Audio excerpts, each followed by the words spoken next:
जो मेडिसिन आपका गया है कॉन्स्टिपेशन के लिए क्या फ़ायदा देकर बताइए।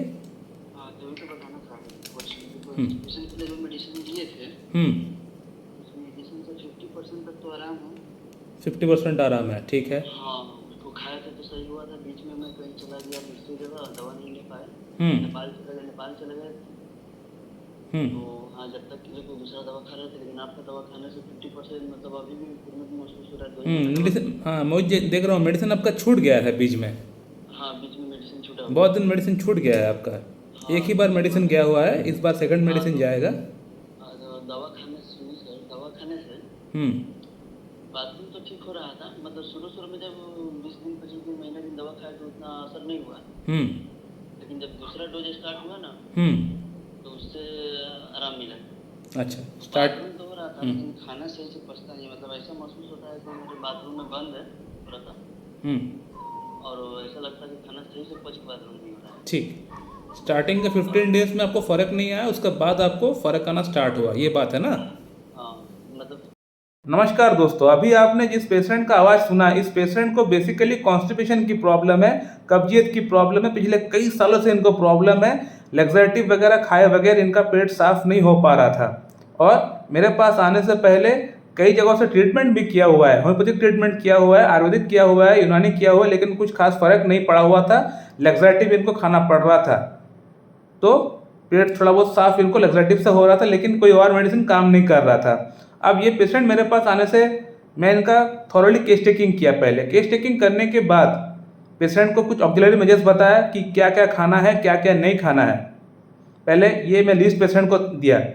उसके बाद ये करने के बाद पेशेंट का थॉरोली केस टेकिंग किया। केस टेकिंग करने के बाद पेशेंट का जो मेडिसिन, जो कॉन्स्टिट्यूशनल मेडिसिन जो निकला, वो था साइलेशिया।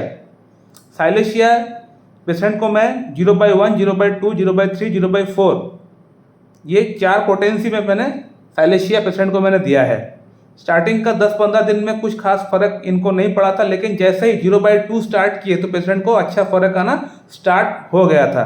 अब इस पेशेंट को साइलेशिया ही क्यों प्रिस्क्राइब किया गया था? साइलेशिया इसलिए प्रिस्क्राइब किया गया था, पेशेंट का जो टेम्परामेंट है, यानी गुस्सा इनको बहुत ज़्यादा नहीं आता है, माइल्ड टेम्परामेंट है, जस्ट लाइक पल्सटिला, छोटी सी बात पे रो भी पड़ते हैं। और सेकंड सिम्टम था, बहुत बड़ा सिम्टम था साइलेशिया का, वो था इनका हथेली में और पैर में पसीना आया करता है, और उस पसीने में दुर्गंध बहुत ज़्यादा है। ये पिकुलियर क्वेयर रेयर सिम्टम है, सेकंड सिम्टम साइलेशिया का।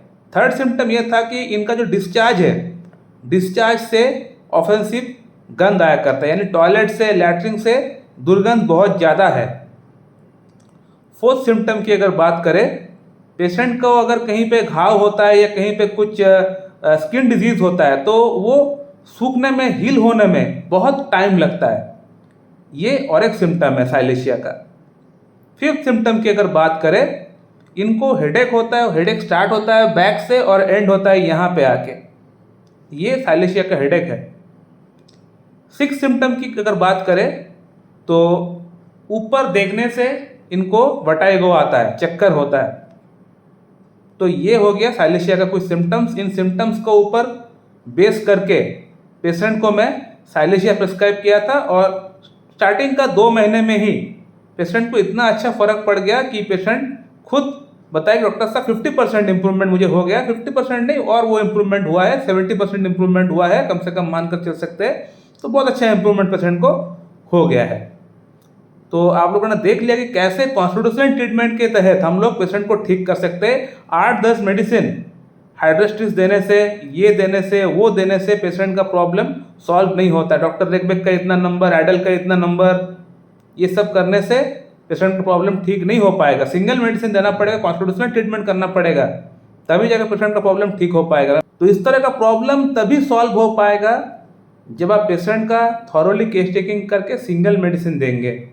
एक साथ 8-10 मेडिसिन देंगे, पेटेंट देंगे, टॉनिक देंगे, डॉक्टर रेकबेक का इतना नंबर, एसबीएल का इतना नंबर, एडल का इतना नंबर देंगे, प्रॉब्लम सॉल्व नहीं होने वाला। येलो टॉप देंगे, मैगमूर देंगे, हाइड्रोस्टिस देंगे, ऑर्निथोगैलम देंगे, नहीं, सॉल्व नहीं होगा पेशेंट का प्रॉब्लम।